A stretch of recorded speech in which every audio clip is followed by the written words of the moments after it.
في 15 فبراير القادم تمر 22 سنة على اعتقال الزعيم عبد الله أوغلان.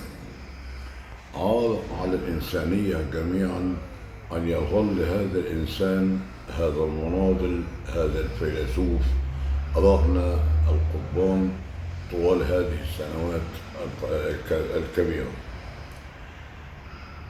القوى الاستعمارية العالمية التي كانت وما زالت يهمها أن يظل هذا السجين بأفكاره ونضاله بعيدا عن الإنسانية التي دافع عنها وما زال بفكره يدافع عنها.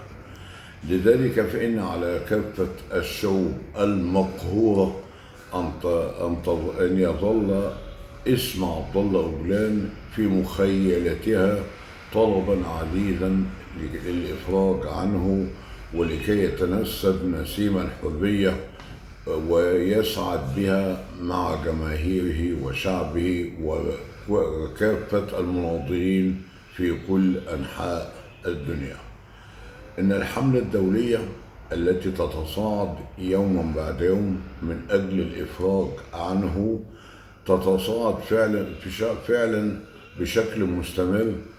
وفي مصر حاولت سعت مجموعة من المثقفين المصريين إلى تشكيل لجنة للإفراج عنه، وفعلا قدمت إسهامات خاصة بهذا الموضوع وأصدرت بيانا خاصا بالإفراج عنه، وهي تتفاعل إلى الآن وتتفاعل إلى أن يتم احتفال كبير بهذه المناسبة الكبيرة أو العظيمة أو الحزينة التي تصادف ذكرى اعتقاله، لتكون هناك احتفالية تليق بالمناسبة في القاهرة، والتي هي عاصمة لكل الشعوب العربية جميعا.